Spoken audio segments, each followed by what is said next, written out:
que la...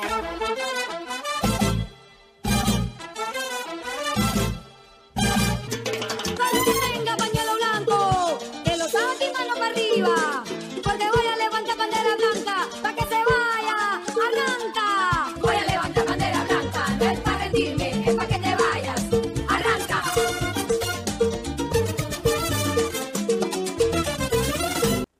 Ellas merecían ser libres y seguir bailándole a la vida, pero... Marisol Estela Álvarez, a quien degollaron, su cuerpo lo metieron en un cilindro. Avi Ágreda, la joven quemada en el bus, acaba de fallecer. ¿Por qué no pudimos evitar que una criatura como Jimena no sea violada y asesinada por este sujeto? Nos están matando. Nos están matando. Nos están matando. Y no hay que olvidar, porque estas mujeres tienen nombre y apellido. Sus casos se colocan bajo los reflectores por la forma brutal en que son asesinadas. Pero son miles de mujeres las que a diario padecen este tema. Nos están matando, porque nada está cambiando. Nos están matando.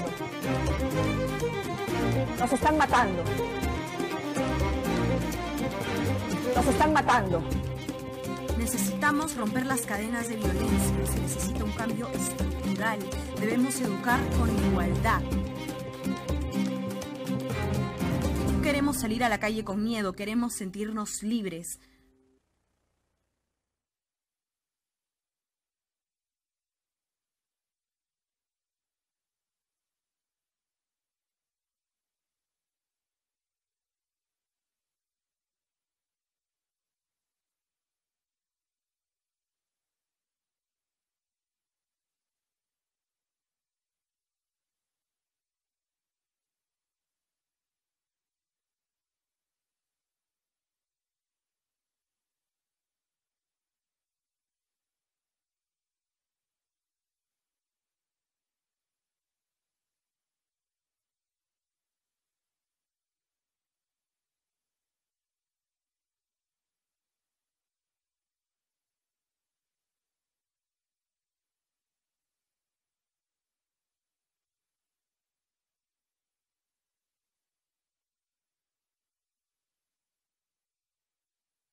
¿Cómo están todos? Muy buenos días. Bienvenidos a esta segunda edición del Foro Mujeres de Cambio.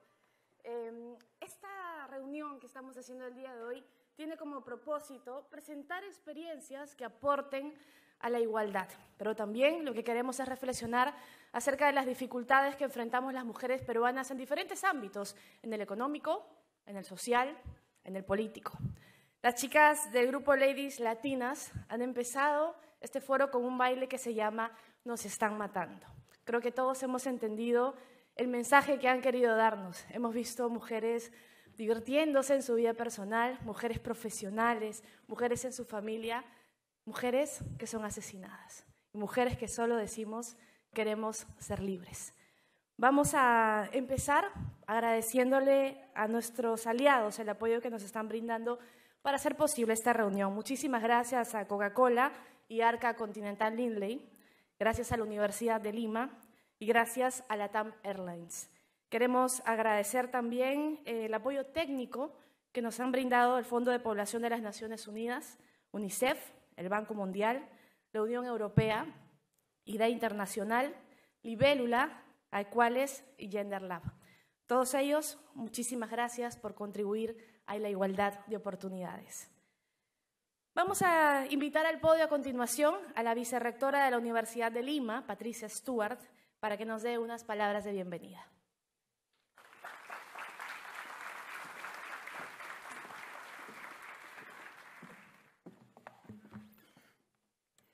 Muy buenos días.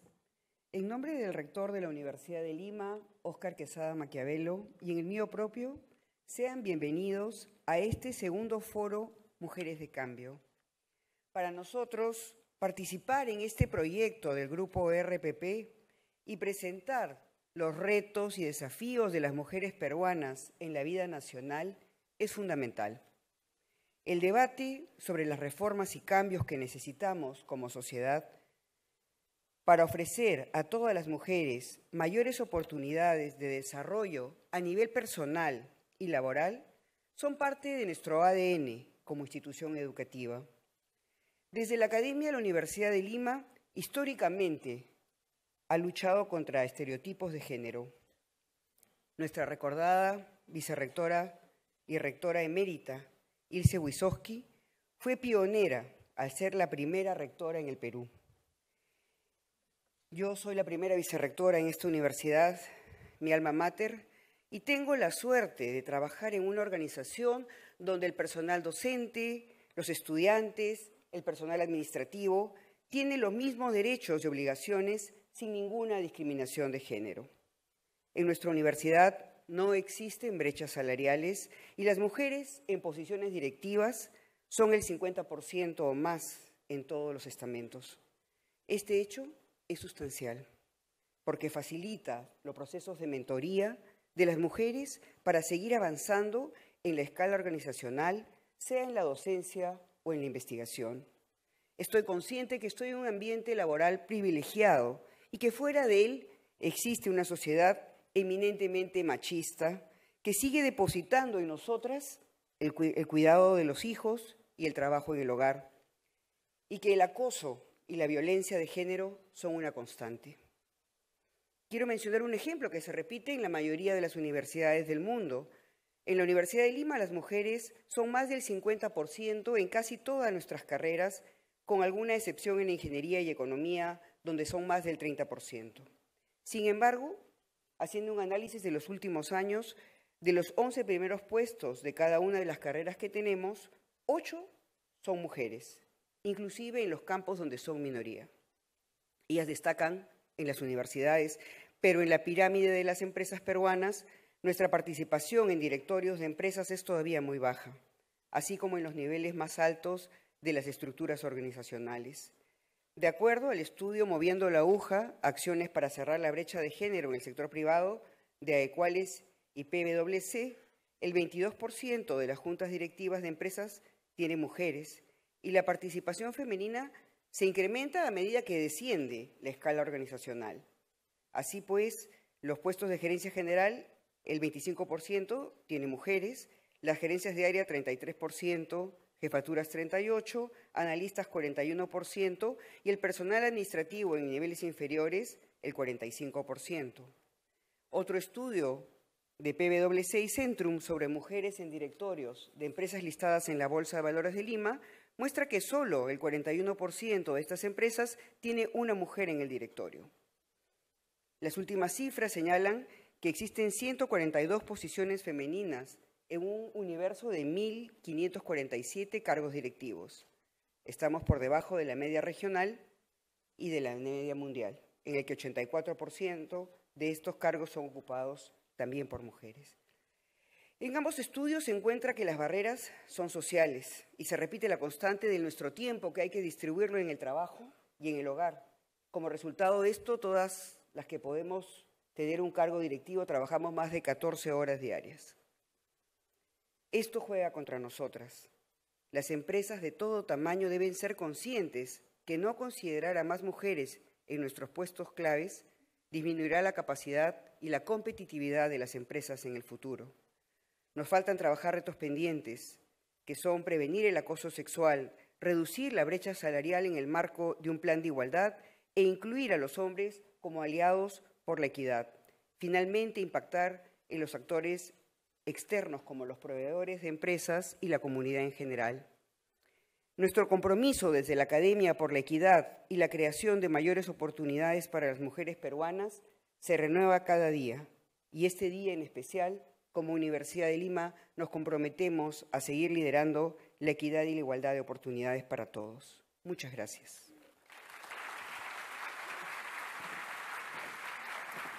Muchas gracias, señora Patricia Stuart, vicerrectora de la Universidad de Lima.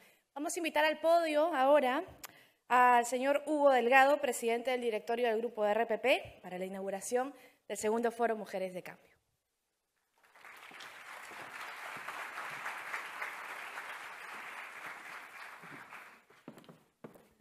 Gracias, Fernanda.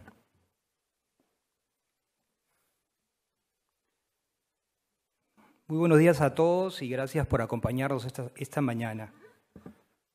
Hoy estamos aquí reunidos porque tenemos un interés en común: vivir en una sociedad de igualdad de oportunidades para los hombres y las mujeres en todos los ámbitos. Por eso agradecemos su presencia en este evento y su interés por ser parte de este gran cambio. Muchas gracias también a quienes están conectados a través de nuestra multiplataforma, que nos siguen esta transmisión en vivo desde los distintos puntos del país y del mundo. El Perú es un país que nos hace sentir orgullosos por diversos motivos, pero también es un país que nos golpea fuertemente por indiferencia de muchos ante problemas evidentes. Por un lado, acabamos de vivir momentos de gran emoción y alegría como sede oficial de los Juegos Panamericanos en Lima 2019. Y estamos próximos a disfrutar el inicio de los Juegos Panamericanos que se llevarán a cabo también en nuestra capital. Por otro lado, no podemos dejar de mencionar e indignarnos por los casos de feminicidio que existen en nuestro país. Las cifras siguen en aumento, a pesar de los esfuerzos que se vienen realizando. Esto es un hecho que aún existen grandes retos para alcanzar la igualdad de oportunidades entre los hombres y las mujeres en el país. Por ello, creemos que el diálogo, la voluntad y el compromiso son ingredientes esenciales para enfrentar estos males que nos aquejan. Debemos empezar desde la base, promover una educación que fomente el respeto, que rompa con los roles y los estereotipos, pero principalmente que nos ponga por encima de todo el derecho de ejercer nuestra ciudadanía sin importar si somos hombres o si somos mujeres. En RPP somos conscientes de ello y tenemos como propósito el de promover el progreso de los peruanos. Por ello buscamos contribuir desarrollando contenidos de valor que ayuden a sensibilizar, a generar conciencia y a motivar compromisos reales. Tenemos la convicción de que una sociedad bien informada tiene el destino en sus manos. Por ello, pusimos en marcha el segundo Foro Mujeres de Cambio con el fin de presentar experiencias que aporten al bienestar común, evidenciar el rol transformador de la mujer en nuestro país e identificar y promover políticas públicas que ayuden a reducir la brecha de la mujer en lo social, en lo político y en lo económico. En esta oportunidad hemos convocado especialistas nacionales e internacionales que nos van a ayudar a desarrollar propuestas que marquen un camino de soluciones. Propuestas que serán entregadas al final del evento a los actores claves de nuestra sociedad, para que desde su sector puedan evaluarlas y ponerlas en marcha. Al final del evento recibirán las conclusiones representantes del Ministerio de la Mujer y Poblaciones Vulnerables, del Congreso de la República, de la Defensoría del Pueblo, de la Sociedad Nacional de Radio y Televisión y de la CONFIEP en representación del sector privado. Sabemos que tenemos un largo camino por delante y confiamos en que podemos recorrerlos juntos.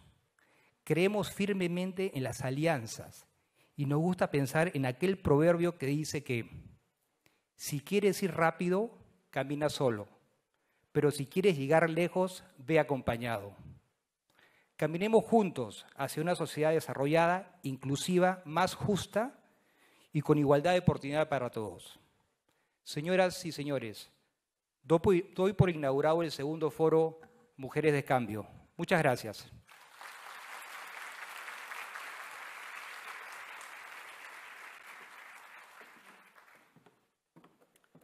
Muchas gracias al señor Hugo Delgado por estas palabras de bienvenida. Esta mañana lo que vamos a hacer es contar, a través de la participación de nuestros expositores nacionales e internacionales, diversos temas que vamos a analizar. Y estos temas tienen que ver con los retos que afrontamos las mujeres peruanas en diferentes ámbitos, como les comentaba al principio, en el ámbito político, en el ámbito económico, en el ámbito social. Luego vamos a tener 5 historias inspiradoras. Van a haber 5 personas paradas en este escenario que han vivido diferentes experiencias, pero que han tenido el mismo objetivo: construir un país donde hombres y mujeres seamos tratados de la misma manera. Quiero invitarlos a todos ustedes a partir de ahora a comentar a través de las redes sociales todas sus opiniones, todos estos mensajes que vayamos recibiendo a propósito de las exposiciones de nuestros panelistas y de nuestros invitados con el hashtag Mujeres de Cambio. Cualquier opinión, incluso cualquier pregunta, cualquier tema que podamos someter a debate en las redes sociales, coméntenlo por favor con este hashtag. Lo voy a repetir: Mujeres de Cambio. De repente hoy podemos hacer tendencia en las redes sociales. Quiero comentarles ahora otros temas. Podemos decir, por ejemplo, que la igualdad de oportunidades existe en nuestro país, que a los hombres y a las mujeres se nos trata igual. ¿Podemos decir?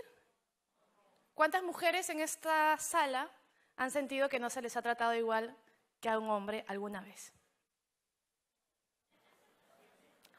A ver, hay que decirle a los chicos que miren a su alrededor para que vean cuál es nuestra realidad. Así es. Todas en algún momento de nuestra vida hemos sentido que no se les ha dado valor a nuestra palabra, que no se les ha dado importancia a nuestras ideas, a nuestras opiniones. En el Perú, lo decía el señor Stuart, todavía en instituciones que no son la Universidad de Lima, las mujeres ganamos menos que los hombres realizando el mismo trabajo. De las 25 personas que han sido elegidas presidentes regionales en nuestro país, no hay ni una sola mujer. ¿Y saben qué es lo peor de todo? Que las mujeres que se aventuran a la política, las mujeres que arman un proyecto, que hacen el esfuerzo de combinar su vida personal con su vida profesional y dicen voy a hacer algo por mi país y voy a postular un cargo político, no se quedan en política. Solamente 4 de 100 mujeres en política se quedan después de 5 años. ¿Y saben cuál es la principal causa de esta deserción? Vamos a llamarlo así. El acoso. El acoso. Así que hoy vamos a tratar de analizar algunos de estos temas. Se le da importancia a la mujer en algunos temas de repente familiares, pero no en el tema político y en el tema profesional. Se le da importancia a las opiniones de las mujeres en cuanto a cuánto aportamos en la economía de la casa, pero no en la economía del país. Y de eso vamos a hablar ahora. Queremos invitar aquí al escenario a Omar Mariluz. Él es coordinador de economía de RPP, que va a iniciar este panel llamado Mujeres en la Economía.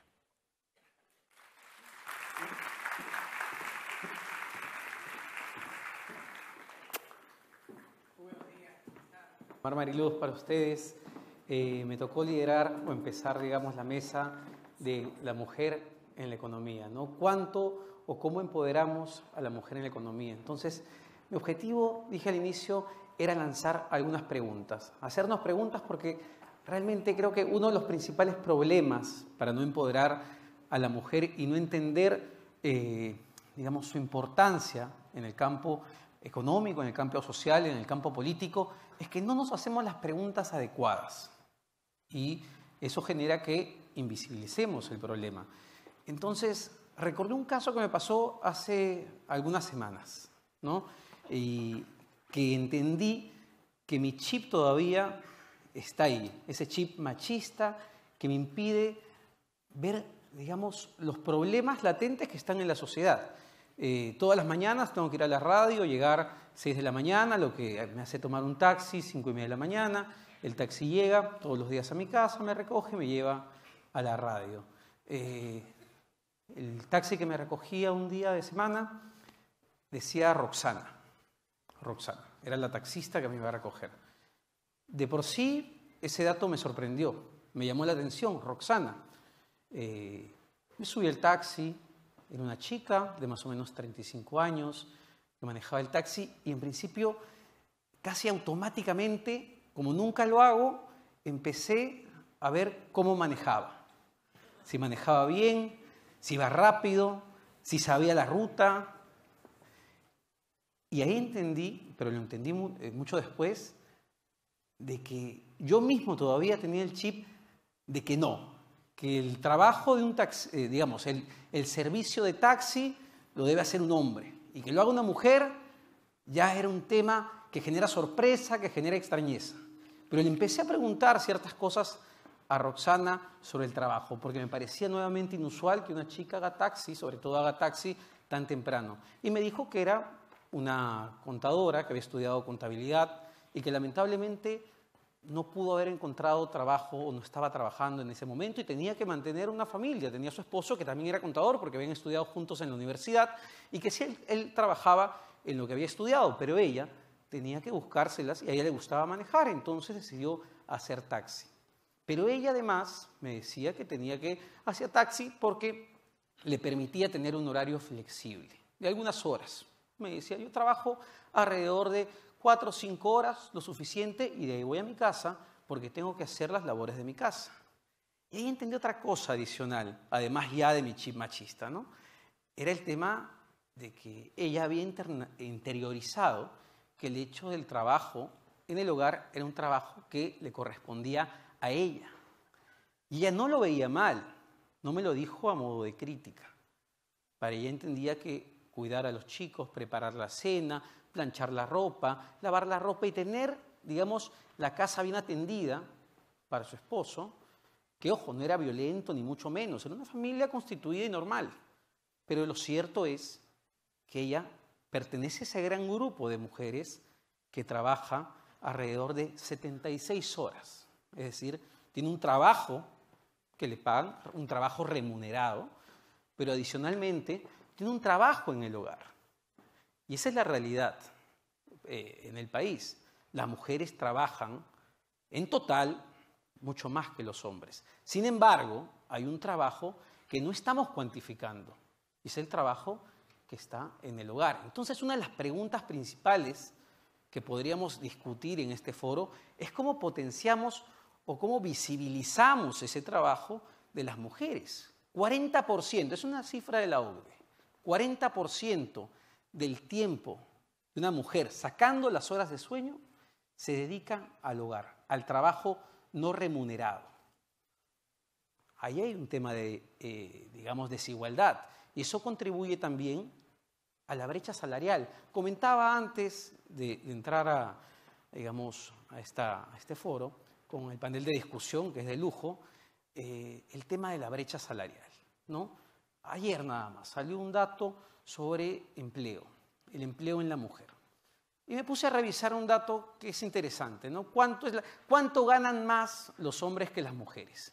Y lamentablemente, si uno ve en los últimos 15 años, y la data está ahí, la data del INEGI está ahí para todos, las mujeres de hace 15 años ganan en promedio entre 25 a 30% menos que los hombres.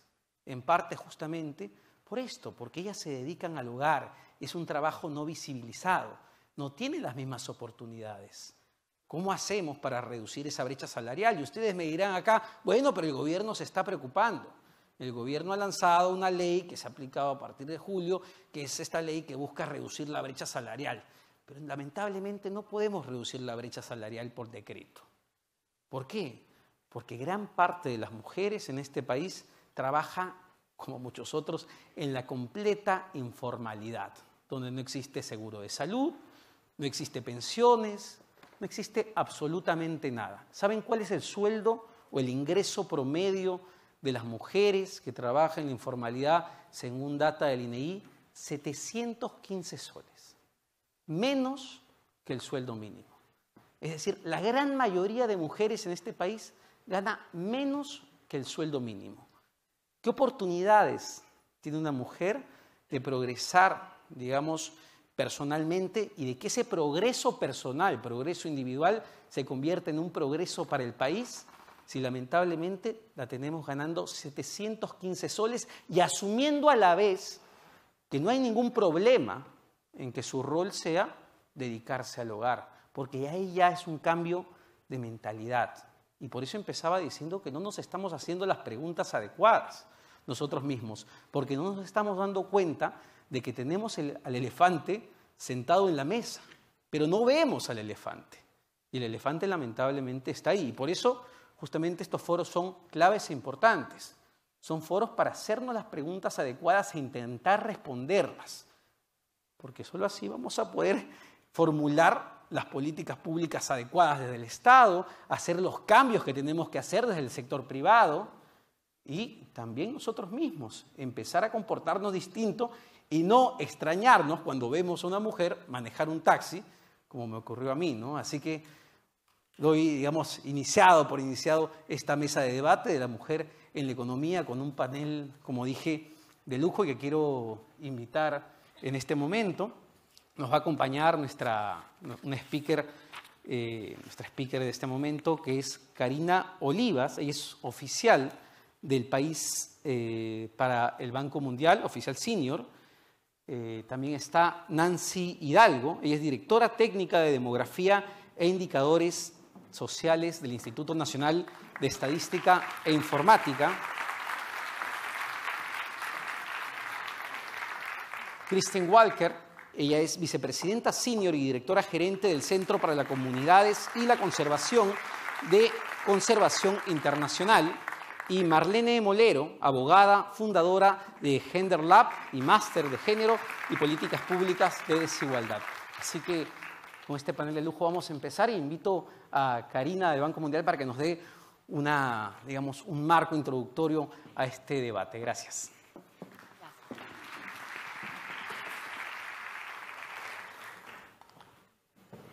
Buenos días con todas las personas presentes y aquellos que nos están siguiendo en línea.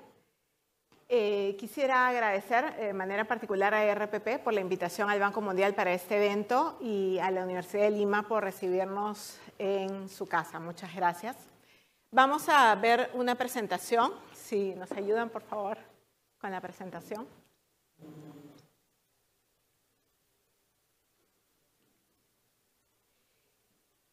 Quiero presentarles un poco cómo está Perú en relación a sus pares de América Latina. Y lo primero que es importante destacar es que en Perú la participación laboral de las mujeres es muy alta, como pueden ver gráficamente, y la brecha de la participación laboral también es bastante más pequeña que sus pares en América Latina. Pero, sin embargo, a pesar de que tiene esta alta participación, uno de los retos principales es la calidad de esta participación en el mercado laboral. Y les quiero dar 5 ejemplos de por qué esta calidad necesita mejorarse de manera importante, ¿no? Lo primero que llama la atención es el porcentaje tan alto de trabajo no remunerado que se presenta en el Perú de la mujer frente a los hombres. La brecha es bastante alta y esto quiere decir que muchas mujeres trabajan varias horas sin recibir una remuneración en comparación a los hombres, ¿no? Y esto puede estar explicado, por ejemplo, en zonas urbanas por los negocios familiares, por estar a cargo de negocios familiares, o el trabajo rural, por ejemplo, porque tenemos que en Perú y Bolivia, por ejemplo, la brecha de trabajo no remunerado es bastante alta. El segundo ejemplo es que las mujeres, como bien se ha dicho ya al inicio, ganan menos que los hombres. De acuerdo a nuestras estimaciones, por cada dólar que gana un hombre, la mujer gana solamente 79 centavos de dólar, ¿no? Y parte de esta explicación es que también las mujeres trabajan menos horas fuera del hogar, por lo tanto esto puede también estar contribuyendo a esa diferencia. El tercer ejemplo es las carreras que suelen dedicarse las mujeres, ¿no? Y si uno coge la comparación entre hombres y mujeres con lo que denominamos las carreras STEM, que por sus siglas en inglés es ciencia, tecnología, ingeniería y matemática, vemos que en general en todos los países, esto es una realidad mundial, la diferencia es amplia. Muchos más hombres se dedican a este tipo de profesiones que las mujeres.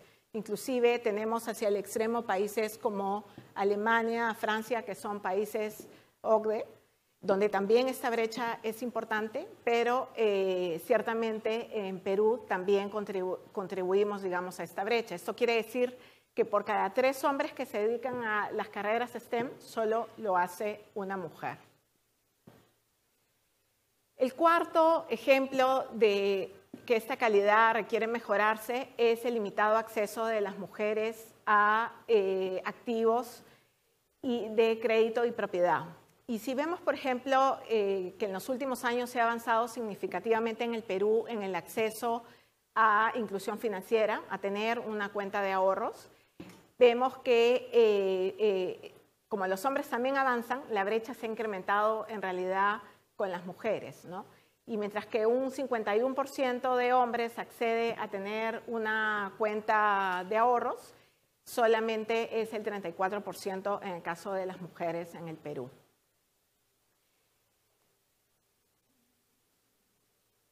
El quinto ejemplo es la baja participación y de liderazgo de las mujeres en el sector privado. Y esto, igual que ocurre con las carreras STEM, es algo que pasa en la mayoría de países de la región, pero digamos no debe ser un motivo de complacencia, y ciertamente en Perú está ligeramente por debajo del promedio de América Latina, ¿no?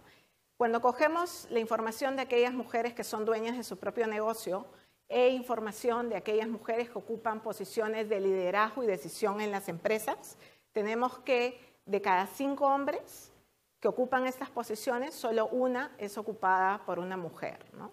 Lo cual el reto es bastante grande, porque si consideramos que muchas de estas empresas están dirigidas a públicos que involucran a toda la población y las mujeres son la mitad de la población, hay una necesidad entonces de tener directorios, empresas con posiciones de liderazgo más inclusivas.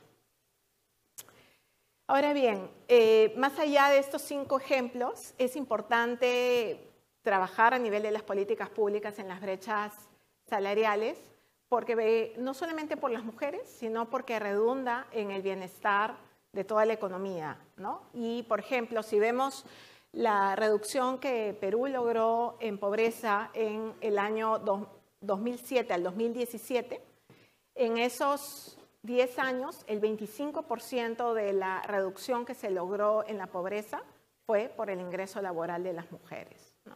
Entonces, sin duda, es una variable que impacta inmediatamente en la situación de pobreza de los países.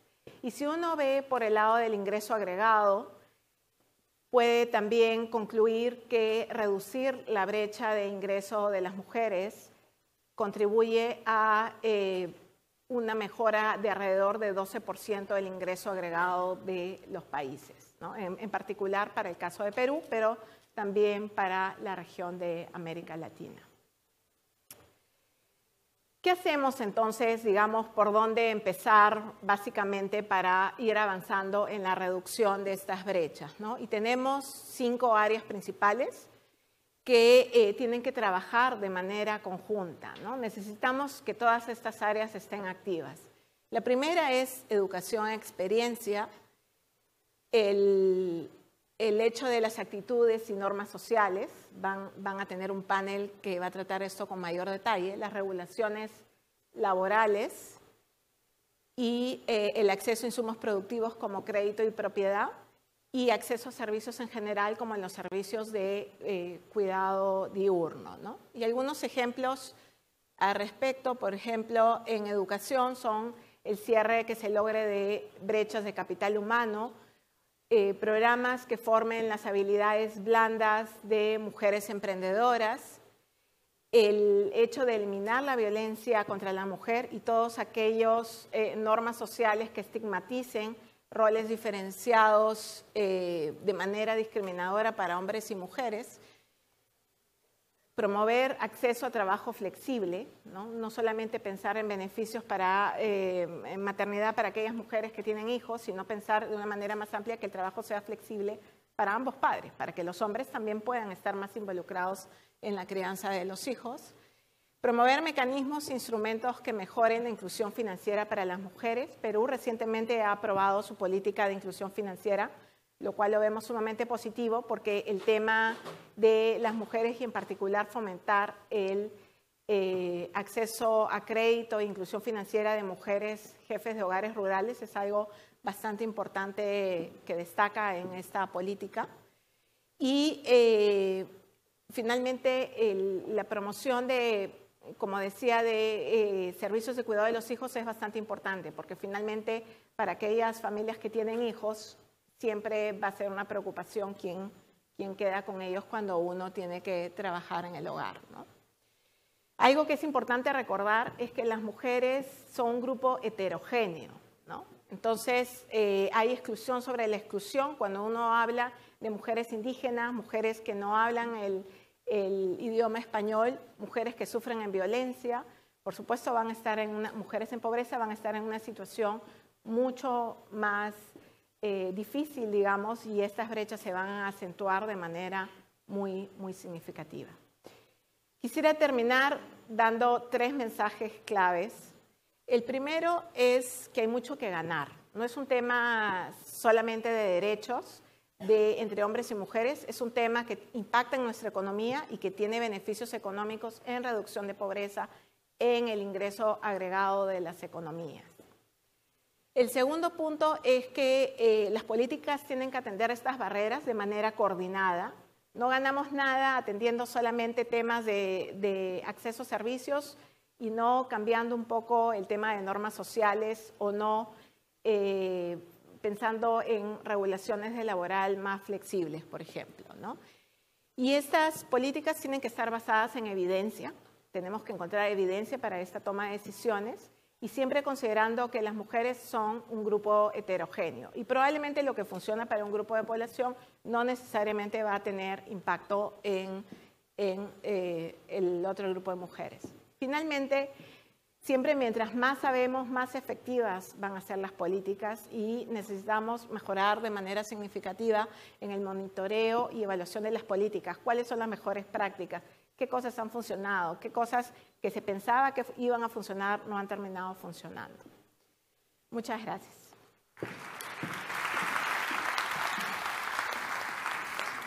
Bueno, vamos a empezar esta discusión. Me gustaría empezar viéndolo desde el lado estadístico, dado que Karina nos ha dado un enfoque global, ¿no? Y quiero empezar con la brecha salarial. Ayer revisaba data del INEI, el informe de empleo a nivel nacional, y había un dato increíble, que era el ingreso promedio de las mujeres en los últimos 12 años. ¿Saben cuánto creció? Creció en un sol 90. Un sol 90 fue lo que comentó el ingreso promedio de las mujeres, ni para el metropolitano. El ingreso promedio de los hombres en el mismo periodo creció en 61 soles con 10 centavos. Esto significa que actualmente estamos 2019, la brecha de ingresos entre hombres y mujeres se sigue ampliando, lejos de recortarse. Y si revisamos data 10 años atrás, 15 años atrás, lamentablemente encontramos la misma situación. ¿Por qué es tan difícil, Nancy, poder reducir esta brecha? Y entiendo que no es un problema solo del Perú.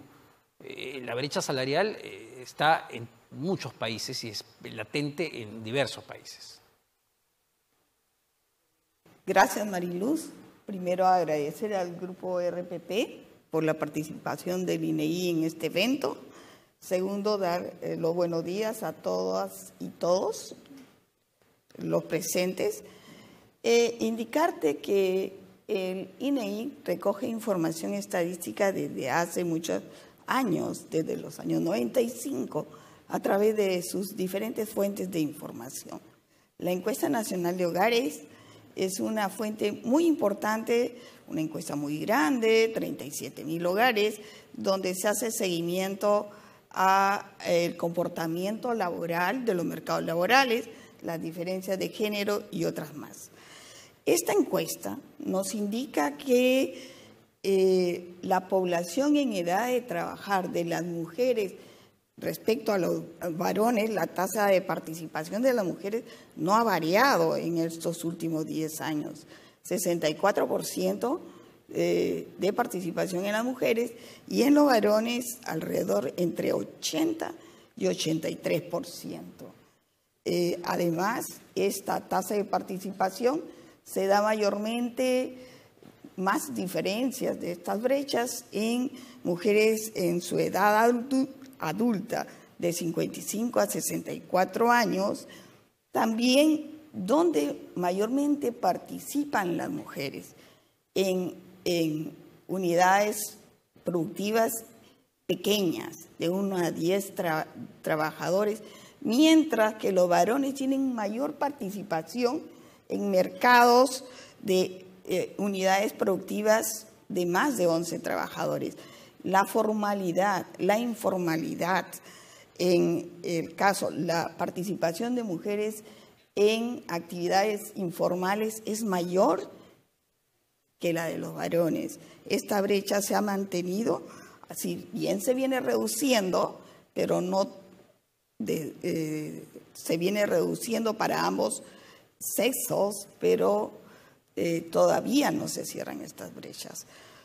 Y hablando del ingreso, que es lo que me preguntabas, en estos últimos 10 años, la proporción del salario entre mujeres y sus pares varones, hace 10 años, en el 2008, era 66%, 66,5% exactamente, mientras que el año pasado, el 2018, es 70,4%. Estos son ingresos reales constantes. O sea que ha habido una brecha, disminución de la brecha, pero no significativa, no como la que deberíamos tener, como tú bien has dicho, ¿no? Y luego, ¿quiénes tienen mayor brecha o menor brecha? La mujer más preparada, más capacitada, con niveles de instrucción superior, tienen menor brecha en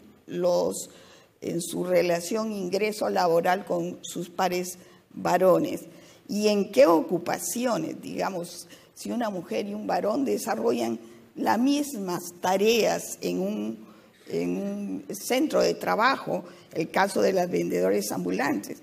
Un vendedor ambulante gana por hora, una mujer ambulante gana por hora el 70% de los ingresos de un vendedor ambulante varón, hombre, ¿no? Igual, cuando se contratan jefes, camareros o mayordomos, se les paga a las mujeres el 70% del ingreso por hora que el ingreso de un varón. Una mujer que tiene una unidad agropecuaria pequeña o grande, agricultores, explotadores de su propia unidad productiva, en el caso de las mujeres, su ingreso es el 85% respectivo al varón. Y así, y una profesional, como decía Tarina, en ciencias médicas y biológicas, tiene el 84%, gana el 84% del ingreso por hora de un varón. En ese estado estamos.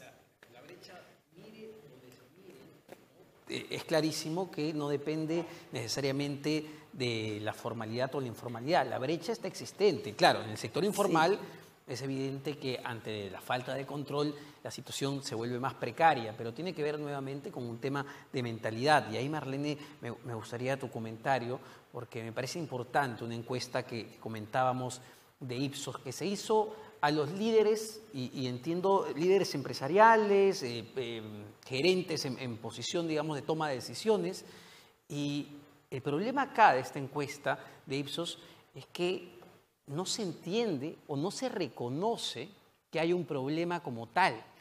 Y ese es el dato más preocupante. 28% de los encuestados, es decir, de los tomadores de decisiones, 28% decía que no existía en lo absoluto ninguna traba, ninguna restricción para que las mujeres asciendan a puestos de liderazgo. 28%. 18% decía que, bueno, no hay mujeres con las capacidades para asumir estos puestos de liderazgo. Y otro 18%, y por esa cifra, decía que, bueno, es que las mujeres no quieren asumir puestos de liderazgo porque no tienen tiempo, pues ellas prefieren dedicarse a su hogar. Entonces, sumando todo, teníamos un 60 y pico % de que o decía que no había ningún problema o culpaba a la mujer de no estar en los puestos de liderazgo. Es decir, y estamos hablando de gente instruida y en el sector privado, ¿no? ¿Qué nos dice esto, Marlene? Que siguiendo esa misma encuesta, es interesante ver qué responden las mujeres o las ejecutivas de esas mismas organizaciones. Porque mientras para los altos mandos el problema, digamos, el primer problema es la invisibilización, no existe un problema, listo.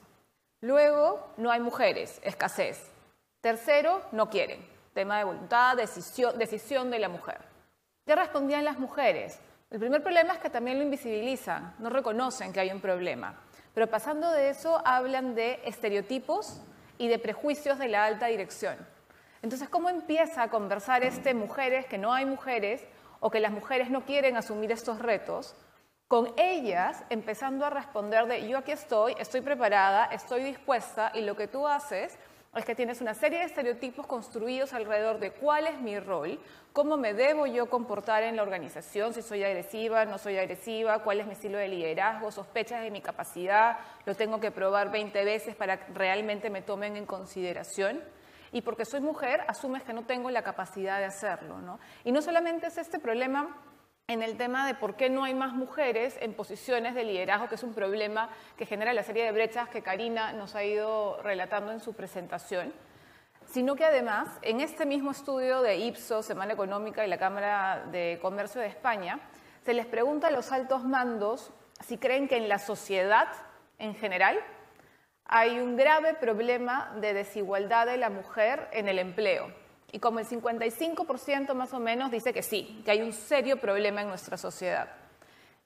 Y la siguiente pregunta es, ¿y en tu organización cómo es?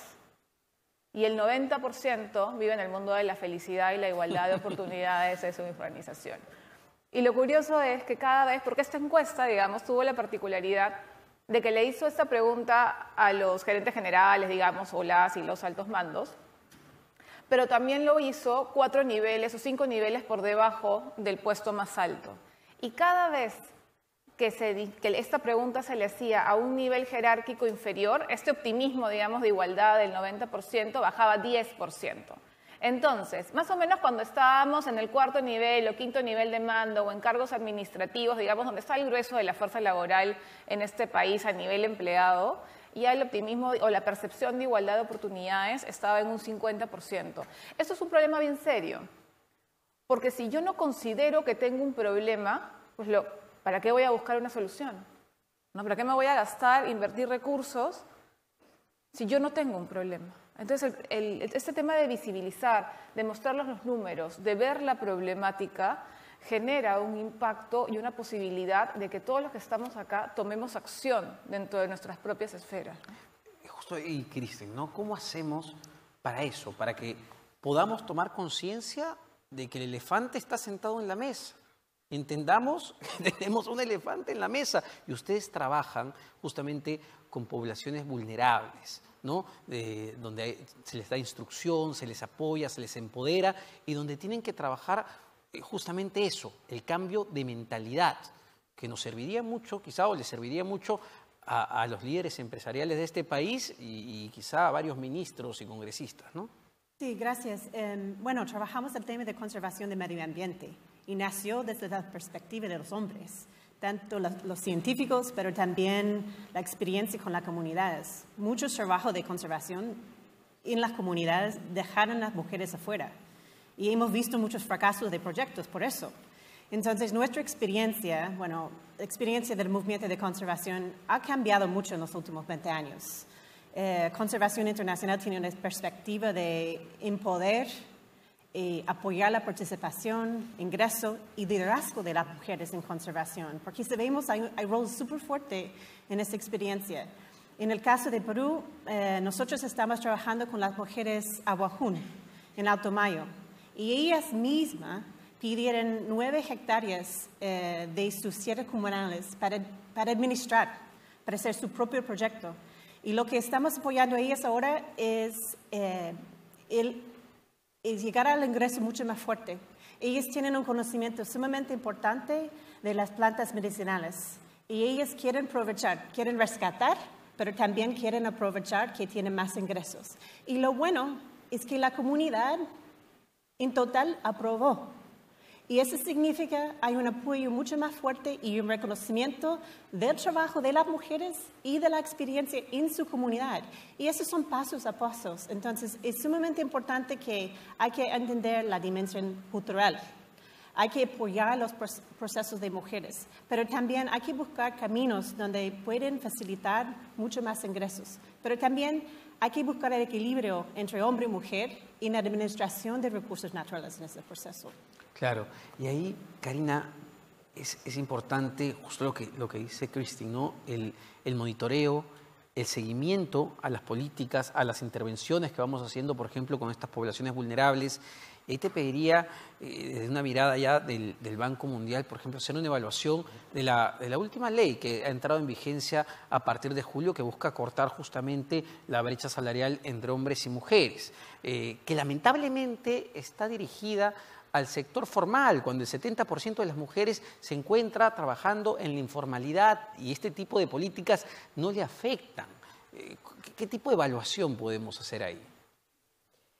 Bueno, como mencionaba, es bien importante tener evidencia, ¿no? Estas leyes se dan con un principio importante, que es propiciar que haya menor discriminación, es decir, si hay un hombre y una mujer haciendo exactamente lo mismo y desempeñando las mismas funciones, trabajando de la misma manera, no debería yo distinguir en pagar un sueldo mayor a un hombre versus una mujer. Y eso creo que todos estamos de acuerdo. El tema es que no termina de ser suficiente hacerlo porque es muy difícil medir qué impacto tiene eso en esa práctica. ¿Se ha dado en otros países? ¿No? ¿Ha tenido resultados? Sí, hay varios países que se da, pero no, digamos, no es un tema en el cual se espera, digamos, que por sí solo tenga un efecto importante, porque siempre va a ser difícil medirlo.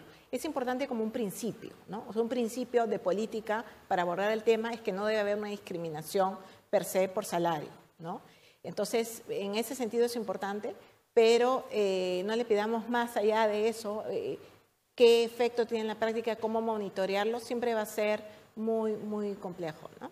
Claro, y adicional, digamos, y yo insisto en el tema de la mentalidad, ¿no? En el tema de cómo cambiamos esto, probablemente no desde la vida adulta, sino desde la adolescencia, desde la niñez, porque gran parte de esa brecha que tenemos, y aquí dejo abierto, digamos, la pregunta, la reflexión para cualquiera de ustedes, tiene que ver con lo que mencionabas en tu exposición, Karina, con qué están estudiando nuestras mujeres y por qué están estudiando justamente esa carrera. Y esto es un dato totalmente concreto, ¿no? Digamos, una de las carreras preferidas o más buscadas o dirigidas a las mujeres es la carrera de educación. Y lamentablemente en este país, nos guste o no, la carrera de educación, según datos del Ministerio de Trabajo, está entre las peor pagadas, con un promedio para las jóvenes de 1.500 soles. Entonces, claro, tenemos a mujeres que van a carreras que lamentablemente están mal pagadas, mientras que en carreras de ciencia, tecnología, matemáticas, vemos que la participación de la mujer apenas llega al 30%. Pero decidir qué estudiar, decidir qué hacer con mi vida, es también un tema de mentalidad, ¿no? Creo que acá hay que diferenciar, no sé si esto se ha aprendido, ya está. Dos elementos ahí, ¿no? En lo que has explicado. Uno es la segregación, que efectivamente, digamos, las mujeres y hombres estamos concentrados. Digamos, hay actividades, ocupaciones en las que ya el tema es más o menos homogéneo. Por ejemplo, el derecho, de donde yo vengo. Pero otras actividades, como las que he señalado, ocupaciones, enfermería, educación inicial, es una ocupación todavía feminizada. O nos vamos a sectores como construcción o minería, donde hay 95% de hombres, 5%, 6% de mujeres fuertemente masculinizadas. Entonces, STEM, por ejemplo, es otro tipo de carreras que están fuertemente masculinizadas. Entonces, tenemos ese primer punto, que es la segregación. Pero la segregación por sí misma no nos debería generar un impacto económico. Digamos, ¿dónde viene el problema adicional? En que donde yo tengo la concentración de mujeres, tengo una menor valoración económica de su aporte. Y donde tengo las posiciones o las ocupaciones masculinizadas, los ingresos son mayores. Los ingresos son mayores en construcción y en minería. Los ingresos son considerablemente menores en enfermería y en educación. Entonces, a mi problema de segregación ocupacional le agrego además el de la valoración que le da la sociedad y el mercado de trabajo a ese tipo de ocupaciones y empiezo, entre otros factores adicionales, a formar brecha salarial. Por ejemplo, nuestra que llega al 29%, al 30%. Todo esto además reforzado por estereotipos como los que hemos ido conversando ya en momentos previos en este panel.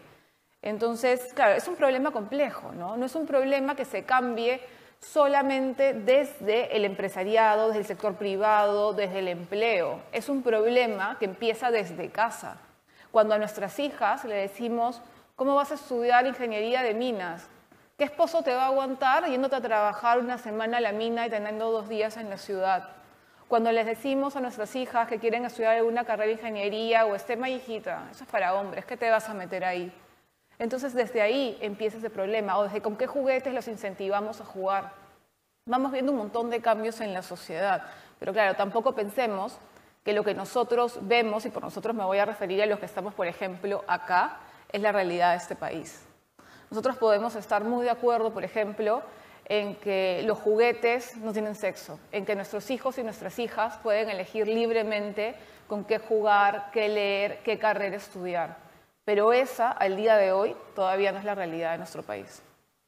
Desde el punto de vista de las estadísticas, quisiera indicarles que las principales profesiones que estudian las mujeres, por lo menos en la encuesta de hogares del 2018, en este orden, es que efectivamente la educación, el 18% de la población estudia carreras universitarias en educación, administración de empresas 14%, ciencias económicas 12%, psicología 10%, ingeniería 9% de las mujeres estudian ingeniería y así después viene enfermería. Entonces, efectivamente son las carreras tradicionales, tanto en las universitarias como en las técnicas, donde la mujer se orienta, ¿no? Y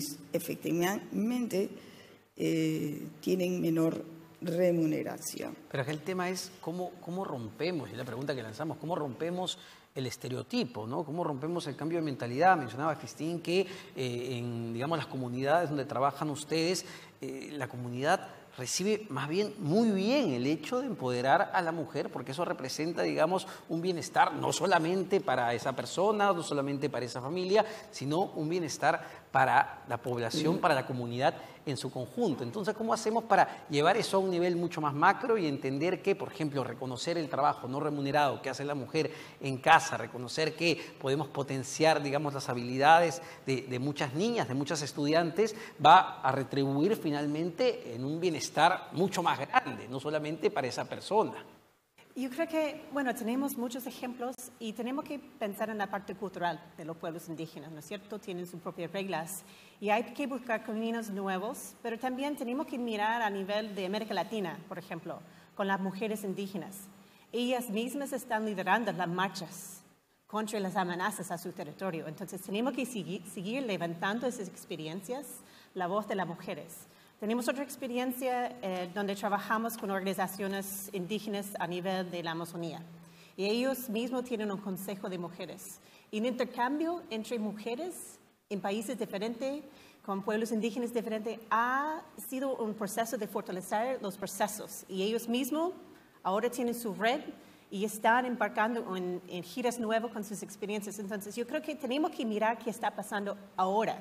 Porque ya salió algo ayer con la marcha de mujeres indígenas en Brasil y tienen voz muy fuerte y hay que seguir aumentando porque ellas mismas quizás no van a tener acceso a educación en el mismo sentido, pero tienen su experiencia de liderazgo en los procesos. Entonces es importante seguir aumentando la voz de las mujeres indígenas y de comunidades muy fuerte en esos escenarios. Ahora, Karina, desde el enfoque más global del Banco Mundial, que hay, digamos, decenas de experiencias probablemente de éxito sobre estos temas, ¿qué se podría plantear o qué se podría mejorar de lo que ya existe en Perú? Pienso más que en leyes concretas dirigidas al sector formal, pienso en programas de apoyo, porque yo me imagino, por ejemplo, para una madre trabajadora que tiene pues a sus niños, un programa como Cuna Más, por ejemplo, que le apoye en el cuidado justamente de los niños menores, o como Jariwarma, que le apoya con la alimentación, es tremendo. Una persona, digamos, una institución confiable que pueda quedarse con los niños al menos unas 4 horas mientras ella trabaja, ya es una contribución enorme para ella y para esa familia. Y, nuevamente, para el país. ¿Qué programas de éxito hemos visto en América Latina, en el mundo? Bueno, lo primero que hay que destacar que Perú ha hecho varios esfuerzos en ese sentido y se está avanzando. O sea, no nos vayamos con un mensaje que no se está avanzando, sino que es importante evidenciar que el problema es grande aún y por lo tanto el esfuerzo tiene que ser mucho mayor. tenemos que acelerar un poquito el paso, ¿no? Entonces, los servicios de cuidado diurno como CUNAMAS, como varios otros países de América Latina tienen, digamos, programas similares, son sumamente importantes porque, claro, ya sea hombre o mujer, quien se queda a cargo de los niños de edad temprana y sobre todo cuando hablamos de personas de bajos ingresos, con mayor razón, quien financia este cuidado. Entonces, eso es sumamente importante.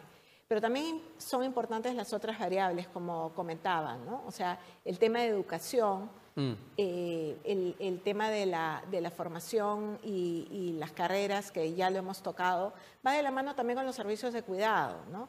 Porque también las mujeres prefieren muchas veces dedicarse a carreras que les va a permitir compatibilizar eso, trabajar menos horas con la crianza, pero también es porque no tienen una pareja tan involucrada como ellas, ¿no? En el mundo ideal, digamos, si no hubiera estas brechas, debería ir a trabajar o trabajar más aquella persona que tiene más posibilidad de tener mayores ingresos, independientemente si es un hombre o una mujer, ¿no? Claro.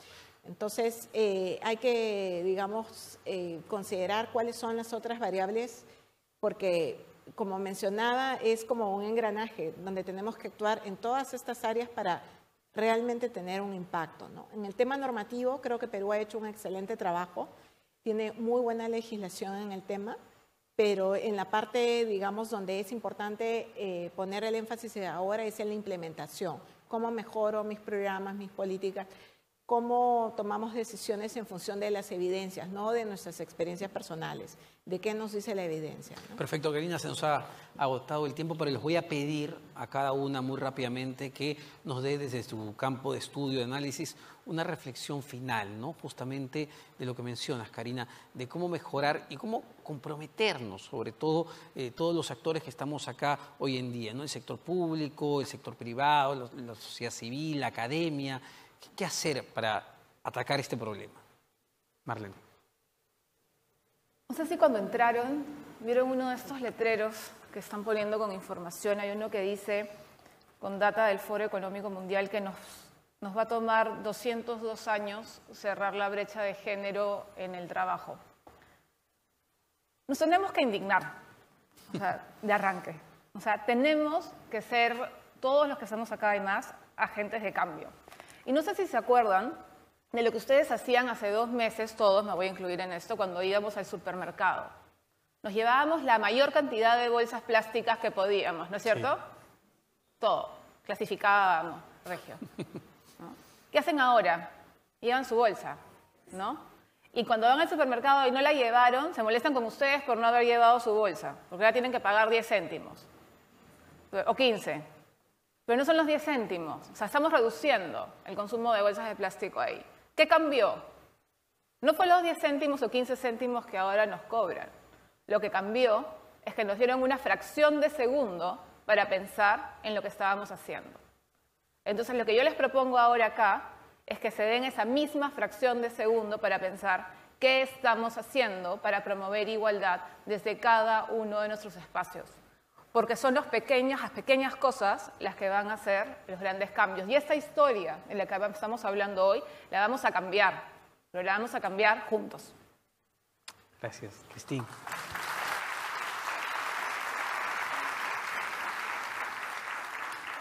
Aunque hemos cubrido muchos datos sobre la mujer, de repente a veces hablamos de ellas o nosotros como víctimas.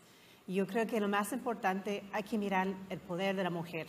Y de la perspectiva tengo yo el poder de la mujer indígena o el poder de la mujer rural y su conocimiento y su poder de enfrentar muchas cosas que mucho más quizás de nosotros aquí en este escenario han enfrentado. Entonces es importante cambiar un poquito la perspectiva y enfocar en el poder de la mujer.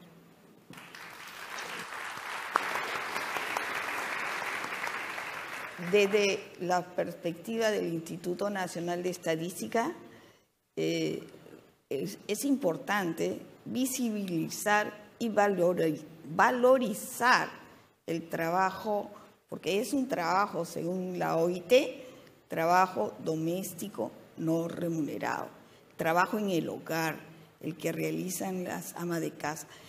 La última encuesta nos indicaba que el 20% las mujeres que laboran en el hogar contribuyen al PBI en 20%. Ese trabajo representa el 20% del PBI. Eso es algo importante, ¿no? Y la contribución de estos 20%, el 14% corresponde a las mujeres y los hombres el 6%. Entonces es importante desarrollar este tipo de investigaciones, comprometerse como sociedad a ese tipo de investigaciones que tratan de visibilizar la igualdad de género para desarrollarlas, tener más conocimiento y poder abordar el problema de brechas con políticas públicas, con información. Muchas gracias, Nancy. Karina.